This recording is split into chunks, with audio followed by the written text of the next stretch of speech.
ఎదుటి వ్యక్తితో ఏదైనా అవసరం ఉంటే ప్రేమ ఉన్నట్టు నటిస్తారు, అవసరం తీరిపోయిన తర్వాత ఎంతవరకైనా తెగిస్తారు వారిని బాధ పెట్టడానికి. స్వార్థము, సంకుచిత స్వభావం పెరిగిపోతున్న ప్రపంచంలో మనం ఉన్నాం.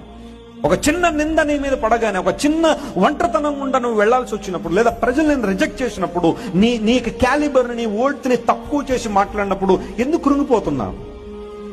మనుషులు కాదు కదా నీకు విలువనిచ్చేది. ఈ రోజు మనుషులు దండలేసి రేపు నిందలేస్తారు. అదేమన్నా ఆశ్చర్యపడే విషయమా?